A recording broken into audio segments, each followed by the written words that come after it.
Guys, good evening. तो guys, ये vision की 27 एंड 28 जून की डेली करंट अफेयर्स की मैगजीन है। तो चलिए हम आज के फर्स्ट न्यूज़ स्टार्ट करते हैं। Ministry of environment, forest and climate change invited expression of interest to amend the Indian forest act 1927। तो गाइस, ये जो हमारी न्यूज़ है एनवायरनमेंट में कवर होगी अंडर GSA। अब किसकी बात की जा रही है? इंडियन फॉरेस्ट एक्ट को अमेंड करने की बात। तो हम सबसे पहले पढ़ते हैं जो इंडियन फॉरेस्ट एक्ट था, ये 1927 में आया था, जिसका यही था कि हमें क्या करना है, जो भी हमारा फॉरेस्ट कवर है उसको प्रिजर्व करना है, उन एरियाज़ को प्रिजर्व करना है, कंसोलिडेट मतलब कि उनको मर्ज करना है, इकट्ठा करना है, इंटीग्रेट करना है, और साथ में जो उनसे जुड़ी जो वाइल्ड लाइफ है उसको भी हमें प्रिजर्व करना है। इसके अलावा जो भी फॉरेस्ट से उत्पन्न होने वाली जो प्रोड्यूस है उसके मूवमेंट को रेगुलेट करना है, या उससे रिलेटेड जो भी बिजनेस है उसको रेगुलेट करना है। और जो भी टिम्बर, जैसे आपको देखा होगा, जो मोस्टली टिम्बर या फिर जो और जो फॉरेस्ट को जो प्रोड्यूस है उनके ऊपर क्या है, जो भी ड्यूटीज या टैक्स लगता है वो सब ये देखता है। ठीक है, इस एक्ट के अंडर होता है सारा।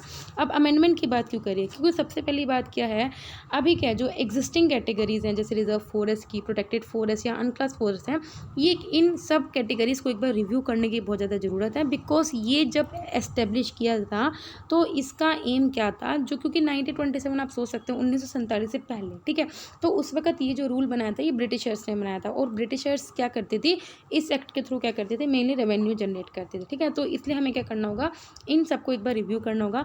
इसके अलावा क्या है, जो इंडियन फॉरेस्ट एक्ट है वो कहीं ना कहीं क्या कर रहा है, इट इज़ मतलब कोई फोना वहाँ का क्या मतलब कि एनिमल स्पीसीज़ हैं उनको कोई भी मतलब कि कंसिड्रेशन नहीं दे रहा है। बायोडाइवर्सिटी या जो इकोलॉजिकल बैलेंस है इन सबको इतना ज़्यादा कंसिडर नहीं करता है।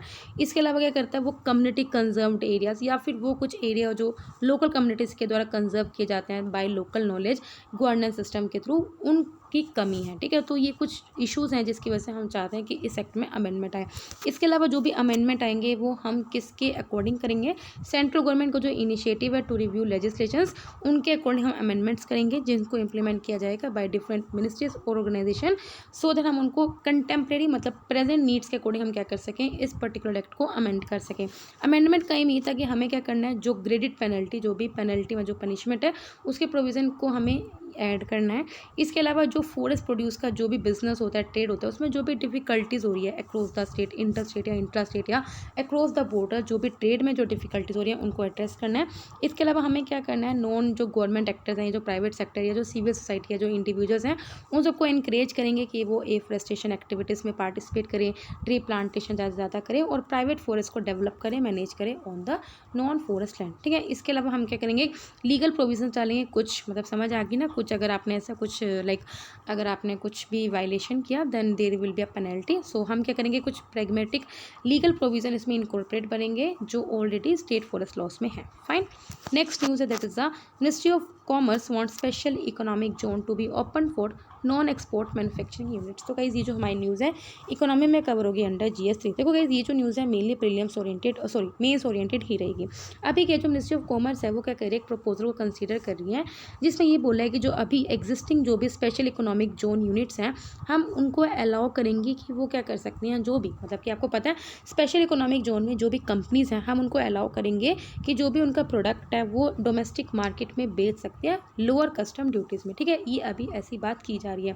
स्पेशल इकोनॉमिक जोन आपको पता ही होगा, ये एक ड्यूटी फ्री एनक्लेव होता है। ठीक है, और इसको हम एक तरह का फॉरेन टेरेटरी ही कंसीडर करते हैं for the purpose of trade operations, duties या तारीफ के लिए। ठीक है, लेकिन अगर वहाँ पे कोई जो कंपनीज़ हैं वो डोमेस्टिक मार्केट में क्या कर सकते हैं, अपने प्रोडक्ट को क्या कर सकती हैं, बेच सकते हैं लोअर कस्टम ड्यूटीज़ पे।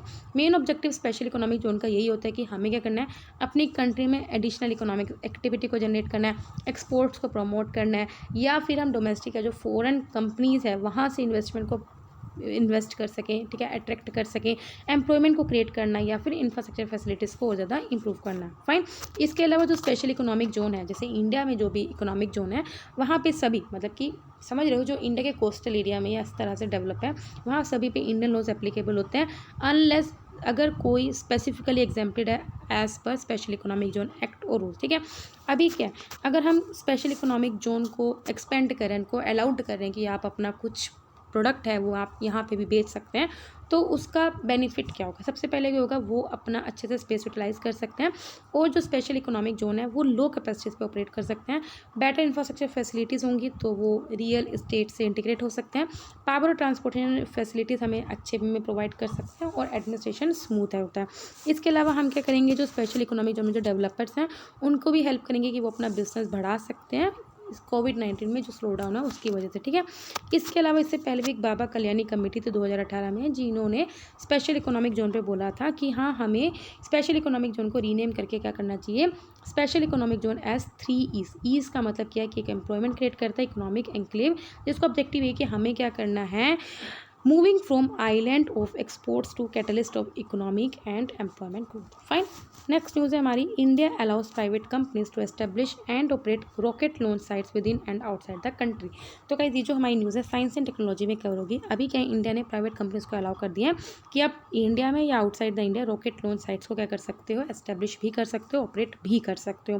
प्रोविजंस के अंडर अब आप ये प्रोविजंस ऐड करोगे तो सबसे पहले हमें क्या करना पड़ेगा, जो हमारी नेशनल स्पेस ट्रांसपोर्टेशन पॉलिसी 2020 है उस ड्राफ्ट को लेके आएंगे, जो रिलीज़ की जाएगी किसके द्वारा, डिपार्टमेंट ऑफ स्पेस के द्वारा। ऑफ कोर्स अगर आप कोई भी चीज़ इस तरह की चीज़ मेजर चेंज कर रहे हो, प्रोविजन ऐड कर रहे हो, then you have to bring some policies, ठीक है। तो for this purpose we are bringing national space transportation policies, जो रिलीज करेगी कौन, डिपार्टमेंट ऑफ स्पेस, ठीक है।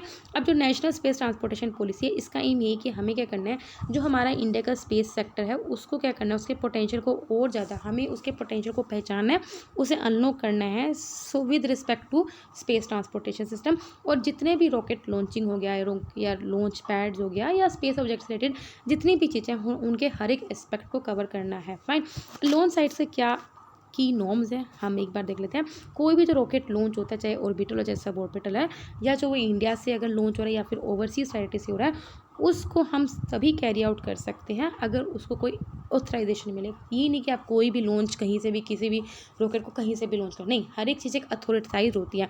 तो अगर वो इंडिया की कंपनी है या कोई भी कंपनी है, प्राइवेट कंपनी, अगर वो with in the India launch कर रही है रॉकेट कोई भी, ठीक है, या फिर आउटसाइड इंडिया लॉन्च कर रही है, तो उसको सबसे पहले ऑथराइजेशन मिलेगा कहाँ से, from Indian national space promotion and authorisation centre, ठीक है।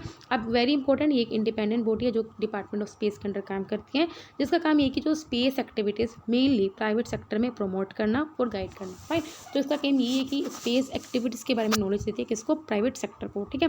इसके अलावा अगर कोई इंडिया के टेरिटरी से बाहर से लॉन्च कर रहा है, उसको एक अप्रूवल चाहिए होगा according to the laws applicable to the concern nation and the territory. Fine. मतलब अगर आपकी इंडिया की प्राइवेट कंपनी है और अगर वो ऐसा रॉकेट जो लॉन्च पैड से यूएसए में एस्टेब्लिश करिए, तो उसे यूएसए के लॉज के अकॉर्डिंग क्या करना है, एक अप्रूवल चाहिए होगा। इसके बाद लॉन्च होगा वो अपनी और या किसी और की लॉन्च साइट से भी हो सकता है, या फिर किसी मोबाइल प्लेटफॉर्म, लैंड से भी, सी से या फिर एयर से भी। फाइन। अब इस मूव का सिग्निफिकेंस क्या होगा, मतलब अगर हम प्राइवेट हम अलाउ कर रहे हैं कंपनीज को कि आप अपने रॉकेट लॉन्च पैड्स क्या कर सकते हैं, एस्टेब्लिश कर सकते हो, तो इसका बेनिफिट क्या होगा। ऑफ कोर्स इससे इंडियन जो एंटिटीज़ हैं, कंपनीज हैं, वो अपनी कैपेबिलिटी और कैपेसिटी दोनों बढ़ा सकती हैं स्पेस ट्रांसपोर्टेशन सेक्टर में। इसके अलावा हम क्या कर सकते हैं, जो सैटेलाइट लॉन्च सर्विसेज हैं उनका कमर्शियल पोटेंशियल और बढ़ा सकते हैं। इसके अलावा हम अपनी एडवांस जो रिसर्च टेक्नोलॉजी है उन पर फोकस कर सकते हैं, जिसका काम यही कि हमें क्या करना है, इम्प्रूव करना है अपने स्पेस और ह्यूमन रोबोटिक स्पेस एक्सप्लोरेशन को। फाइन। नेक्स्ट न्यूज़ है, United nation office on drugs and crime release the world drug report 2021। तो गाइस ये जो हमारी न्यूज़ है सोशल इश्यूज़ में कवर होगी। Very important, world drug report कौन पब्लिश करता है, ठीक है। रिपोर्ट ने प्रोवाइड करा है कि क्या मतलब कि जैसे कोविड-19 की वजह से फोकस किस पे गया है, वर्ल्ड ड्रग प्रॉब्लम, ठीक है। Report provides N analysis of global, मतलब कि कोविड-19 के ड्यूरिंग ग्लोबल ड्रग मार्केट्स पे क्या इम्पैक्ट पड़ा है, या वर्ल्ड में जो ड्रग प्रॉब्लम है वो बढ़ी है घटी है, इन सबको एनालाइज किया। हम सबसे हाईलाइट देखते हैं। देखो 2010 से 19 के बीच में जो लोग ड्रग्स यूज़ कर रहे हैं उन लोगों का नंबर इंक्रीज़ हुआ 22%। इसके अलावा क्या वेब बेस्ड सेल हुई है, मतलब कि ऑनलाइन बहुत ज़्यादा सेल हुई है डार्क वेब के लिए। तो डार्क वेब वो साइट्स होती हैं जो आप नॉर्मल जो गूगल हो गया उनसे आप नहीं सर्च कर सकते, ठीक है। तो डार्क वेब के थ्रू जो सेल्स हुई हैं वो बहुत ज़्यादा बढ़ी हैं, ठीक है। कोविड-19 की वजह से अनएम्प्लॉयमेंट आई है, मेंटली लोग पागल हुए हैं, जिसकी वजह से ड्रग का यूज़ में क्या हुआ है, बढ़ा है, और उसकी वजह से जो डिसऑर्डर्स हैं उनके यूज़ करने की वजह से वो भी बढ़े हैं। कोविड-19 की वजह से क्या है, ड्रग के जो ट्रैफिकिंग पैटर्न है वो बढ़े। तो कोई इलीगल ट्रैफिकिंग पहले भी होती थी, लेकिन कोविड-19 की वजह से जो ड्रग की इलीगल ट्रैफिकिंग है वो और ज़्यादा हुई है, जिसमें प्राइवेट एयरक्राफ्ट भी यूज़ किए हैं, कुछ कॉन्टैक्टलेस मेथड यूज़ किए गए हैं ड्रग्स को डिलीवर करने के लिए, और वाटरवे रूट से भी बहुत ज़्यादा ड्रग्स को डिलीवर किया है। इसके अलावा कोविड-19 में एक टेक्नोलॉजी यूज़ की है जिसमें क्या है, मतलब कि क्योंकि कोविड-19 है तो उसमें हमने देखने को मिलता है कि ड्रग यूज़ बहुत ज़्यादा बढ़ा है, जिसकी वजह से हमने एक टेक्नोलॉजी यूज़ की, that is the innovation in drug prevention and the treatment service. इसके अलावा क्या, जो ministry of social justice and empowerment है, उन्होंने ऑलरेडी एक वेबसाइट को लॉन्च किया गया जिसका नाम है नशा मुक्त भारत अभियान, और ये हमने कब लॉन्च की गई थी, on international day against drug abuse and illicit trafficking, जो कि 26 जून को होता है। फाइन।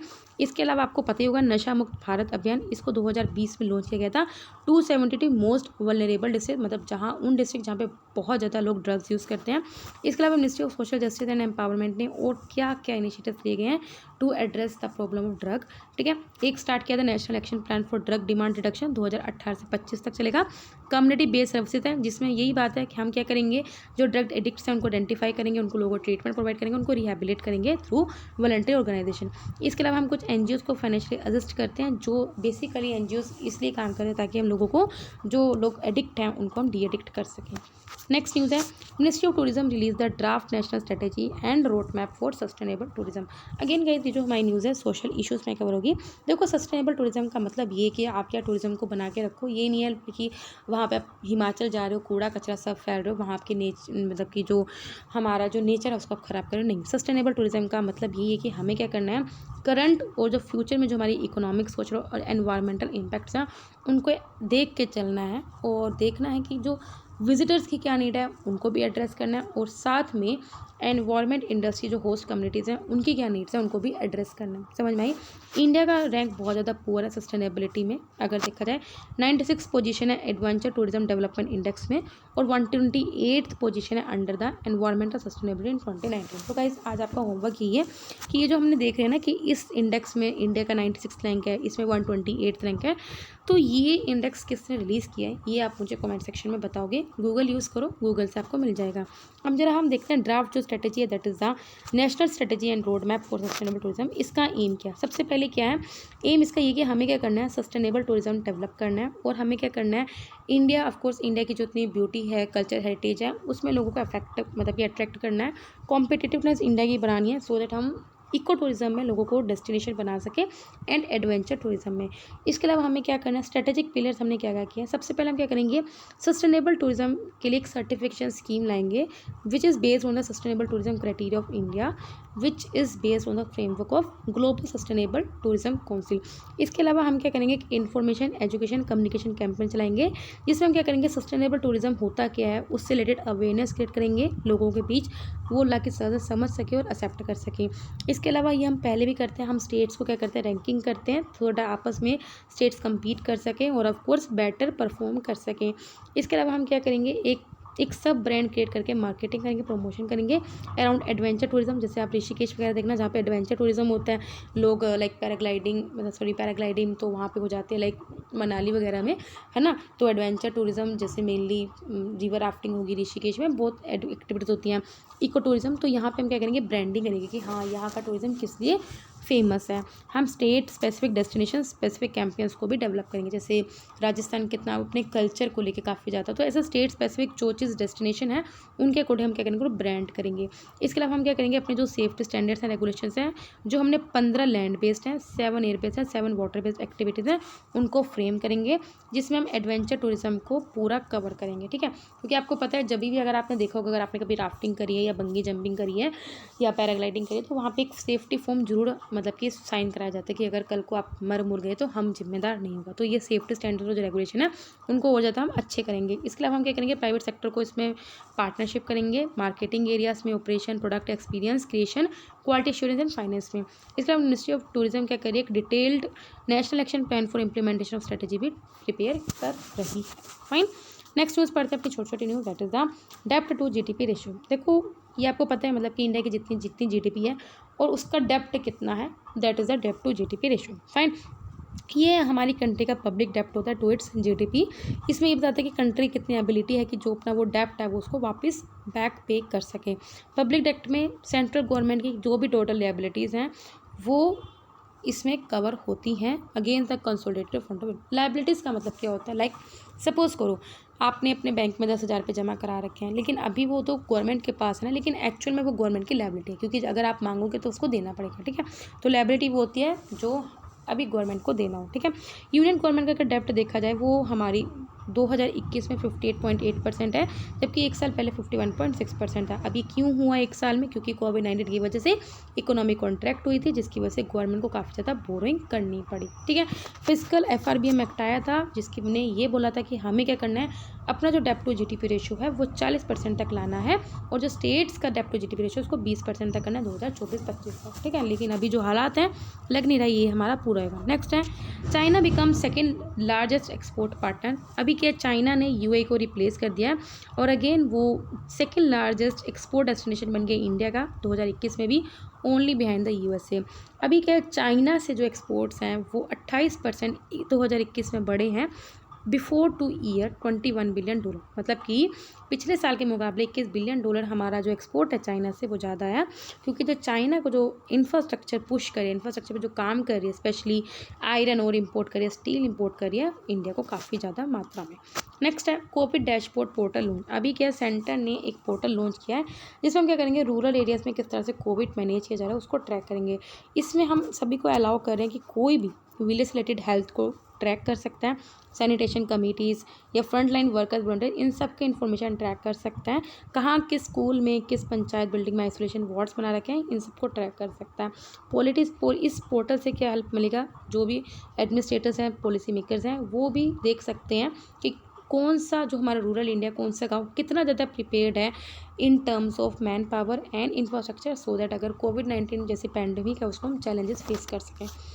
ग्रोस एनवायरनमेंट प्रोडक्ट, तो भाई GDP आपको पता है, तो ग्रोस एनवायरनमेंट प्रोडक्ट का मतलब क्या है, ये एक तरह का इकोनॉमिक ग्रोथ का इंडेक्स है, जो ये बताता है कि हमारी जितनी इकोनॉमी बढ़ रही है, लेकिन उसका एनवायरनमेंट पे क्या कॉन्सिक्वेंस हो सकता है, और किस तरह से जो अगर एनवायरनमेंट डिग्रेड होता है तो उसका कॉन्सिक्वेंस हमारी GDP पे कैसे फ़र्क कर सकता है, ठीक है। तो ये क्या करता है, ये बताता है कि अगर जितनी बायोडाइवर्सिटी लॉस होती है या कोई भी एनवायरमेंटल फैक्टर्स पे इम्पैक्ट पड़ता है, तो वो हमारी डेवलपमेंट प्लानिंग पे किस तरह से कॉस्ट हमें भुगतान करना पड़ सकता है। उत्तराखंड पहली स्टेट बनने वाली है कंट्री में, हमारी इंडिया में, जो क्या करेगी, अगर वहाँ पे उत्तराखंड में कोई भी नेचर को वो मतलब कि हानि पहुँचाएगा तो उनसे कुछ मॉनिटरी वैल्यू ली जाएगी, ठीक है। और वो 4 रिसोर्सेज कौन कौन से हैं, एयर, वाटर, फॉरेस्ट, सोल। तो जो इन 4 नेचुरल रिसोर्सेज की क्वालिटी और क्वांटिटी को, उसका हम क्या करेंगे, ग्रोस एनवायरनमेंट प्रोडक्ट डिटरमाइन करेंगे। फाइन, तो very important, Uttarakhand is set to become the first state. Next है जीनोम सिक्वेंसिंग लेबोरेटरी। अभी क्या जो जीनोम सिक्वेंसिंग की फैसिलिटी है वो राजस्थान में स्टार्ट हो चुकी है, और ये राजस्थान की पहली खुद की एक जीनोम सिक्वेंसिंग लैब है। जीनोम सिक्वेंसिंग का मतलब ये होता है कि हम क्या करते हैं, जो DNA के न्यूक्लियोटाइड्स हैं या बेस हैं जो जीनोम है, उनके कुछ ऑर्डर को बदलते हैं, ठीक है। The order of adenine, cytosine, guanine, thymine, इन सबको हम क्या करते हैं, रीऑर्डर करते हैं। इस फैसिलिटी से हम क्या करते हैं, जो भी सार्स कोविड के जो न्यू वेरिएंट है उनको हम आइडेंटिफाई कर सकते हैं। नेक्स्ट है hypersonic missile. China, Russia, USA ये सब क्या कर रही हैं, हाइपरसोनिक वेपन्स परस्यू कर रही हैं, इस तरह की टेक्नोलॉजीज, और आर्म्स रेस में काम कर रही हैं। मतलब सिंपल बात है कि सभी कंट्रीज़ के यहाँ ज़्यादा से ज़्यादा आर्म्स इकट्ठे करने में लगी हुई हैं। हाइपरसोनिक मिसाइल आपको पता होगी कि जिसकी स्पीड 5 मैच होती है, मतलब कि स्पीड ऑफ साउंड से कितनी होती है, 5 गुना ज़्यादा होती है, ठीक है।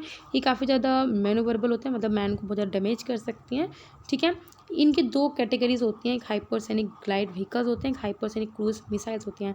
तो जो ग्लाइड व्हीकल्स होते हैं इनको हम लॉन्च करते हैं from a rocket before gliding to a target, ठीक है। इसके अलावा जो क्रूज मिसाइल्स होती हैं इनकी जो स्पीड होती है बहुत ज़्यादा हाई होती है, एयर ब्रीथिंग इंजन्स होते हैं, स्क्रैमजेट्स होते हैं आफ्टर एक्वायरिंग द फाइन। मतलब कि जो ग्लाइड व्हीकल्स होते हैं टारगेट में ग्लाइड करने, जब से टारगेट हिट करने से पहले हम उनको रॉकेट से लॉन्च करते हैं।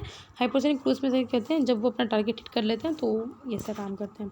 लास्ट यूज़ है discovery of dragon man skull in China. अभी के जो साइंटिस्ट ने डिस्कवर किया है 1,40,000 साल पुराना एक मैसिव फोसिलाइज स्कल मतलब खोपड़ी टाइप, जो कि एक न्यू स्पीसीज है एंशिएंट ह्यूमन की। सिंस जो न्यू स्पीसीज हैं उनको कंसीडर किया जा रहा है कि ह्यूमन से बहुत ज़्यादा क्लोजली रिलेट करती थी देन एवन नेंदरथाल्स। और ये फंडामेंटली हमें ये बता सकते हैं किस तरह से ह्यूमन का जो इवोल्यूशन हुआ है वो बदला है, ठीक है। इसका नाम है वो डिराइव किया फ्रॉम द लोंग जियांग, जिसका मतलब होता है ड्रैगन रिवर, और ये थर्ड लाइनेज बना रही है लेटर ह्यूमन को alongside the Neanderthals and Homo sapiens. मतलब कि ह्यूमन इवोल्यूशन को पढ़ा जाता है ना होमोसेपियन नेदरलैंड्स, और ये थर्ड लिंक बनाया जा रहा है, fine, that is a long lab. तो गाइस यहाँ पे हमारे डेली करंट अफेयर्स कंप्लीट होते हैं। अगर आपको वीडियो पसंद आए तो लाइक करना, कोई डाउट हो कमेंट करना। तब तक ले बाय बाय, टाटा।